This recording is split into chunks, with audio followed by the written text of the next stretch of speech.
Oke,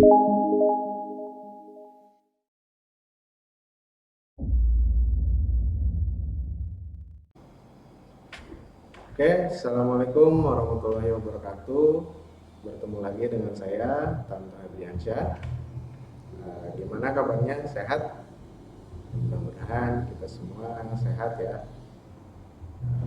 Untuk kali ini mungkin Bapak bakal ngajarin tentang PLJ, teknologi layanan jaringan. Namun sebelum kita lebih jauh lagi, Bapak cuma ingin mengingatkan bahwa kali ini kita bakal belajar daring atau belajar online. Kalian belajar aja di rumah, jaga kesehatan, jangan lupa cuci tangan, lalu terus berdoa semoga pandemi COVID-19 ini cepat berakhir. Oke? Kita langsung saja ya ke materi.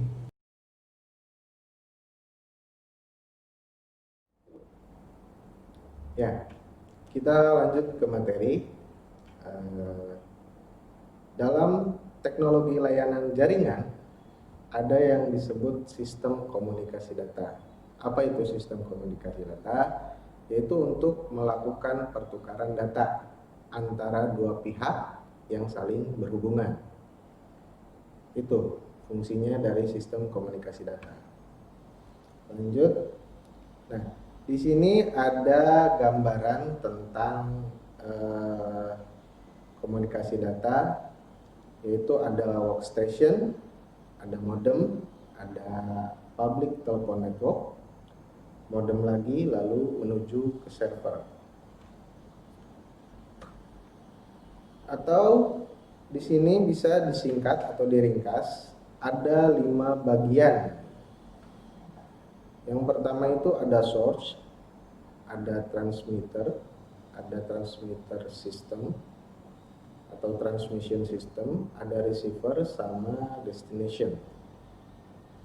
Untuk source sendiri ini dia itu berfungsi untuk membangkitkan data atau membuat data sehingga data tersebut dapat dikirimkan oleh transmitter.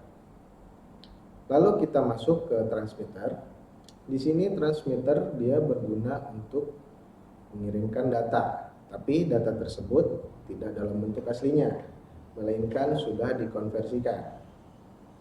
Nah, maksudnya dikonversikan di sini yaitu contoh sebuah modem dia akan merubah sinyal digital menjadi sinyal analog, sehingga sinyal analog ini bisa dibaca oleh transmission system. Lalu masuk ke transmission system. Dia ini berfungsi untuk menyampaikan sinyal tersebut ke receiver. Dari receiver, dia menangkap sinyal dari transmission system dan dirubah kembali sinyal tersebut dari sinyal analog menjadi sinyal digital atau digital binary. Di akhir destination, dia menerima pesan yang sudah diterima oleh receiver, sehingga di destination ini pesan itu dapat dibaca. Oke, lanjut kita ke metode komunikasi data. Metode komunikasi data ini dibagi menjadi 3, yaitu ada simplex, ada half duplex, ada full duplex. Nah, simplex ini komunikasi satu arah, di mana pengirim dan penerima itu hanya bisa melakukan satu tugas, yaitu pengirim hanya dapat mengirim pesan dan penerima hanya dapat menerima pesan. Contohnya itu radio dan televisi. Lalu ada half duplex.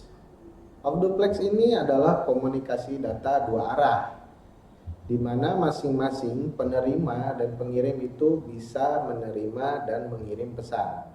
Hanya saja tidak bisa dilakukan dalam waktu yang bersamaan.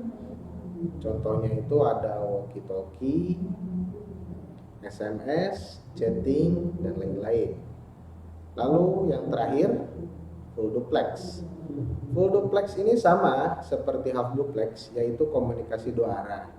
Cuma bedanya di sini full duplex itu bisa dilakukan dalam waktu yang bersamaan. Contohnya komunikasi lewat telepon ataupun video call.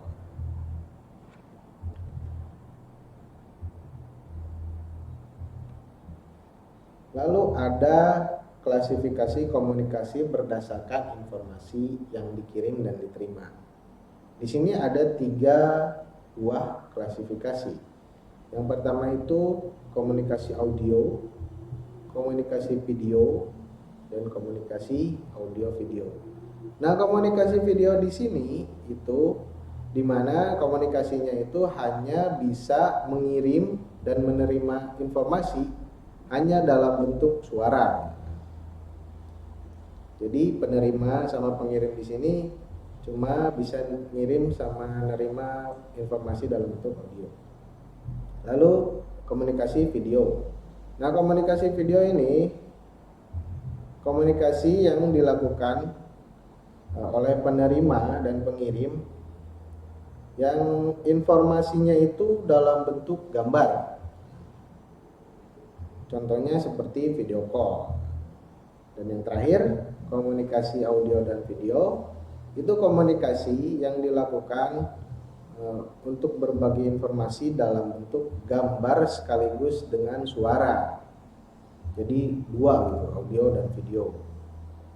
Nah, contohnya itu teleconference atau video conference. Lanjut, di sini ada komunikasi data. Kan tadi sudah membahas sistemnya, sekarang komunikasi datanya.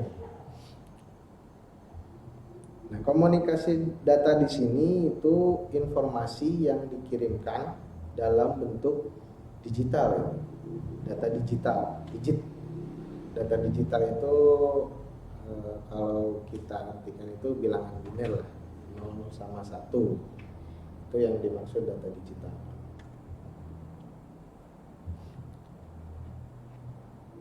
Lanjut ke klasifikasi komunikasi berdasarkan jumlah penerima. Di sini ada 2 klasifikasinya, ada point to point, ada point to multi point.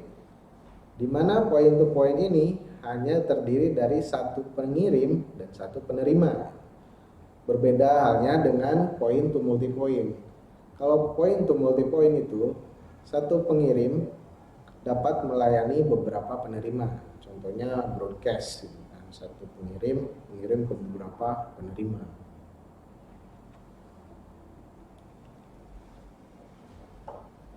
Di sini ada manfaat komunikasi data. Di antaranya ada 4 gitu ya. Ada data sharing, program sharing, device sharing, dan hubungan dengan sistem yang berbeda. Data sharing di sini maksudnya pengguna itu dapat berbagi data, karena dalam jaringan komputer itu setiap pengguna bisa memanfaatkan data yang ada. Apabila pengguna A tidak memiliki data yang dimiliki pengguna B, maka pengguna B bisa men-share datanya ke pengguna A. Lalu ada program sharing. Nah, program sharing di sini apabila adanya kekurangan maksudnya kekurangan di sini device lain tidak memiliki program A misalkan gitu ya. Jadi device A punya program A, device B tidak punya program tidak punya program A. Jadi device B bisa sharing dengan device A untuk menggunakan program A. Lalu ada device sharing. Nah, device sharing di sini dia berbagi device. Contohnya misalkan dalam satu ruangan kantor itu ada beberapa karyawan dengan beberapa komputer, namun hanya ada 1 printer di situ. Nah, fungsinya komunikasi data manfaatnya ada di situ. Jadi 1 printer itu bisa digunakan oleh banyak user dengan cara device sharing. Lalu yang terakhir ada hubungan dengan sistem yang berbeda. Maksudnya Dalam jaringan komputer, antara satu device dan device lain itu bisa berkomunikasi meskipun sistem operasi yang digunakan itu berbeda. Contohnya, device A ini pakai sistem operasinya Windows. Nah, device B dia pakai Linux misalkan, atau pakai Macintosh itu. Meskipun dia berbeda sistem operasi, dalam komunikasi data tetap device-device ini bisa berkomunikasi, gitu maksudnya. Lalu ada beberapa aplikasi komunikasi data, ada beberapa jenis. Yang pertama itu untuk pemasaran dan penjualan. Yang kedua ada transaksi bank. Ketiga pesan elektronik atau email. Kalian pasti seringlah pakai email ya. Nah, mungkin karena sekarang udah zaman teknologi, pasti setiap handphone atau gadget kalian punya email. Lalu ada Directory Service and Information Service, ada Electronic Data Interchange atau EDI, ada teleconferencing, cellular telepon atau telepon selular, dan electronic commerce atau e-commerce. Ya, buat kalian pasti seringlah belanja online itu. Belanja online itu sebutannya e-commerce. Mungkin untuk materi kali ini cukup sampai di sini dulu. Apabila ada pertanyaan, kalian bisa hubungi saya di WhatsApp di 081 215 007 646. Oke, terakhir saya ingatkan kembali untuk kalian, jangan lupa jaga kesehatan, sering cuci tangan, kalau keluar pakai masker, di luar social distance, jangan terlalu berdekatan. Dan satu lagi, jangan lupa di like videonya, komen, dan subscribe. Oke, wassalamualaikum warahmatullahi wabarakatuh.